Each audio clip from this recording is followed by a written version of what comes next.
Hey guys, what up? Welcome back to the 7 Demo 7 YouTube channel. This is the Zonda Hobbies DTS FPV Racing Q220. This is a new quadcopter that's just hit the market. It is ready to run, which means you just plug in your receiver, get it connected to cleanflight or betaflight, and you're ready to go. We're going to do a series of videos on this quadcopter specifically. We're going to do a check it out video. We're going to do a how to connect it video, and also how it does when it's in flight. And of course, at the end of the flight video, we will do a wrap up, tell you kind of what my thoughts are on it, if it's worthy, if it's something you should buy. Let's go ahead and take a look at this quad. So there is a few things to mention here. Wonderful. They tell you that it's right hand circular polarized, so you don't have to guess or open it up. We have a long lens as opposed to a short lens, and the camera is NTSC in my situation. You can buy this in several different configurations, 225, 200, or 600 milliwatt. And my ESCs, they asked me if I wanted 30 or 20, and of course I'm going to get 30. Here are the specs that are on the outside of the box. If you guys need to read these, you can pause the video right there. Alright, to start off with, we have a support card from Zonda Hobbies. You have to go to zondahobby.com. They say like us on Facebook, of course, so it's a promotional card. Let's put that aside for now. This is a general warning card on, quadcopters are dangerous, don't fly them where you shouldn't. It's nice to have this in there. Alright, so just going right on to the products that are inside the quadcopter. These are some 5x4x3 quadcopter props. I don't know what brand they are, or if they're Zonda made ones.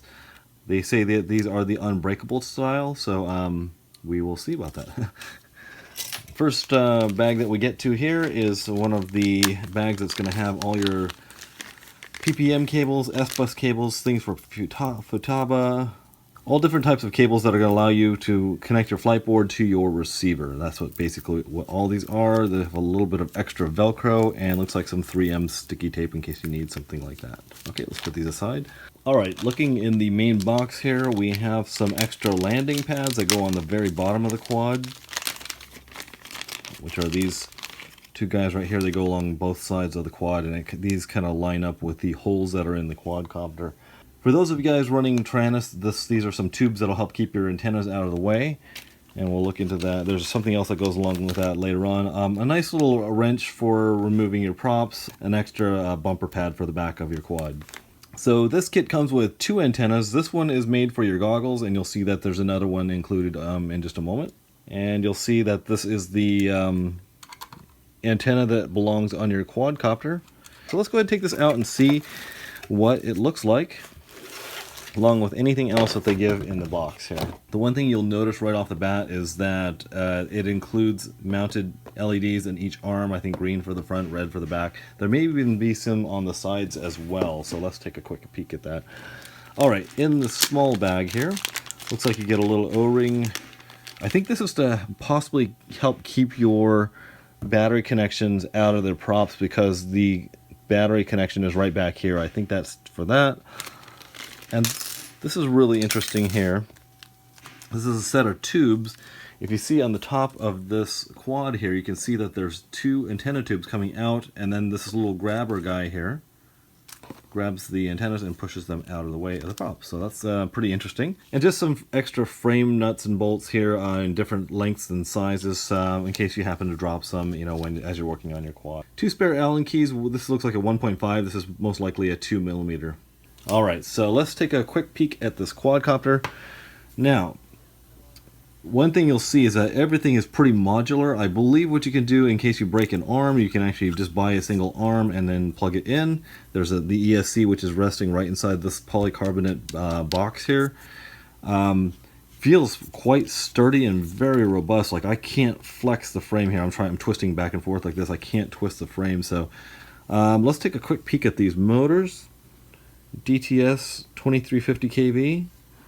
Here is our camera. Let's take a quick peek. This looks like, I'm not sure what kind of camera that looks like. It just kind of a box style camera there, but the cool thing is it is on a pivot here, and you can pivot up quite a lot. That's almost a 45-degree angle in case you are like Sharpoo. The other thing to note here is that it is resting on these bobbins, so when you do have your camera up here, that you will get a little bit of a vibration assistance on this, so that you don't get jello in your videos. Now, one thing to note here is that this camera is this camera platform here is flat. So if you're filming, you're going to want to have some sort of a riser that's going to angle your camera at the same angle as your FPV camera. So here's the two spots where these antenna tubes go into, so that's interesting that they have that there. We'll look into that in just a moment. Battery strap here on the top. These right here are some dip switches. That's for changing the channel on your VTX back here. Some LEDs in the back, and we'll get this plugged in just a moment to see what colors everything is. Now looking at the bottom here, it looks pretty interesting. I've never seen this before. There is a matching anodized aluminum ring here for the bottom of the motor, for where these motor screws go into. Now that's very interesting. Also worthy to note is that there is a screw in the center of this motor, so it's going to be easy to take your bell off if you happen to break a bell and need another one to replace it. I don't know where you would get spares of this motor, which is the unfortunate part, but if you needed to remove the bell, you just pull that screw off and then yank the motor off here. There's some information on the camera in here, which is awesome. It's a CMOS, so not CCD, 700 TV lines and NTSC, so I'm not sure what that logo there is, GWY. So we'll have to take a look at that. And you can see that it has a little bit of an etching here, it says Q220. And it says it's past quality control. Well, that's pretty nice. That means that probably someone's plugged this in at some point. Oh yeah, let's take a look at the size here. Let's see if this, most likely this is an H-style frame, so let's just take a look at the measurements real quick. And we'll see the cross diagonal here.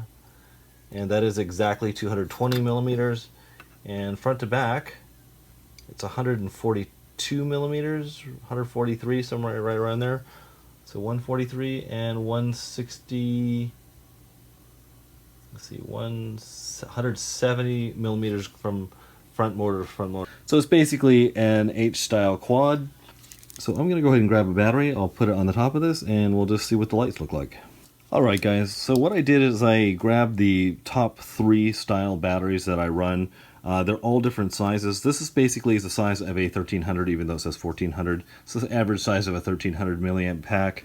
Here's one of the R-Line Tattoo 1550s, which is a little bit taller and thicker, but not as long. And here's one of the Infinity 1500 milliamp battery packs. So we'll try all 3 of these in here to see if they actually fit or not. So let's see here. They have a very interesting strapping section right here. And before I go much farther, you're probably asking, what do I have to do to get this a receiver in there? And there's a little window right here. You're going to take this little window off. Let me see if I can do that real quick. I'm going to grab a 1.5 millimeter hex and take this off. It will reveal a small window in there. Whether you can get a Tyrannus receiver in there or one of the other smaller receivers, but here's your receiver lead right here. I might be using the iFly A-8 something, the really tiny one that's like a fingernail size. So looks like there's some other labels that are in here possibly. Let me see what that is. What do we have down here? Okay, so it says what this is here. D. I'm not sure what D means. But it looks like this cable, looks like everything's plugged in here. Yeah, it looks like kind of like an all-in-one board. This whole base board here has a lot of connections going to it. This is our receiver, most likely. So that is where you put your receiver. All right, so let's see here. Can we fit? Let's see the smallest one here. That looks like it'll fit no problem. So that is this is the SMC TrueSpec Extreme. Extreme. There it goes. Looks nice and tidy there. Let's see if we can get these other batteries on here, which are going to be larger size here, which looks like they'll have no problems here. There we go. It's got a little bit of a rail on both sides. So this is going to go right here. This is the R-Line Tattoo 1550. And let's try the longer battery. I'm not sure if this one's going to fit, but hopefully it will. Ah, it does. It's skinny enough. Look at that. Just enough to clear the antenna there. Awesome. So it looks like it'll take a nice wide range of batteries from about 1300 up to about 1550, right around there. Okay, so let me put this little window back here, and so I'm going to put my little receiver window back in here. So looks like if you're running Tyrannus, like I said, you can run these your antenna wires up through this section here and up out of these tubes here, which is going to be an interesting prospect. All right, so let's see how heavy it is. We'll now, feeling it in the hand, it feels like a tank. It feels really heavy. Now I put this on the scale earlier. Come to find out, it is heavier, but not as much as I would have thought. I thought it would have been about 500 grams, just as it sits right here. But let me go ahead and put this on right here. We'll get a general sense.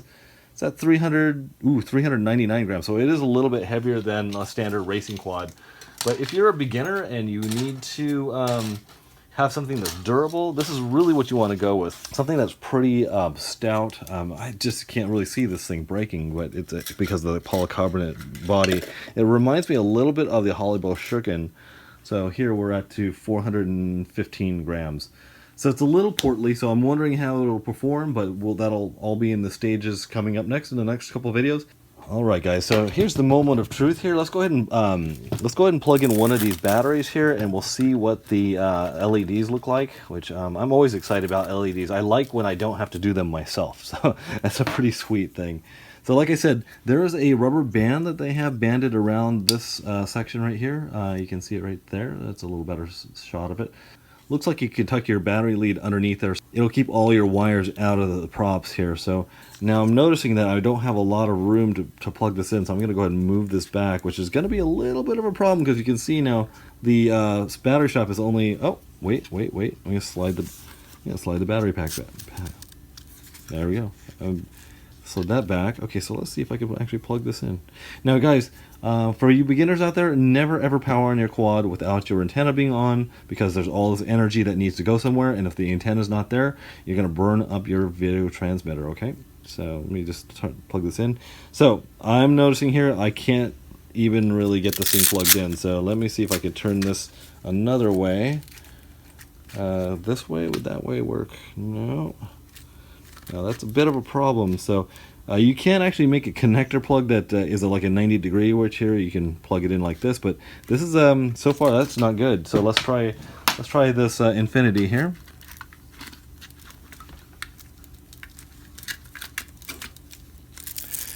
All right. Another quick tip is to round off the edges of these battery strap, the carbon, because sometimes in a crash it'll rip right through your battery connectors. Okay, so let's go ahead and plug this in. Nice. So we have, it's hard to see, of course it's going to beep because it doesn't have any signal, but we have blue, blinking red, and blue. Red on the outsides, nothing on the sides, but green on the front. So you're going to need a battery that's got a pretty long lead here. Now the other concern here that I would have is that when it's plugged in like this, you can see the thing that's sticking out is this connector here. It's attached to this board here. It's a little bit dicey if you hit back here and you break this board here. So that would be one of my concerns. So anyway, it's nice to see that it powers up and nothing burned up. So anyway, guys, thank you so much for joining my channel. Check these guys out. They're ZondaHobby.com, and this is the Q220 FPV racing quad. It looks pretty awesome, so look forward to the connection video coming up and also the flight video. Cheers.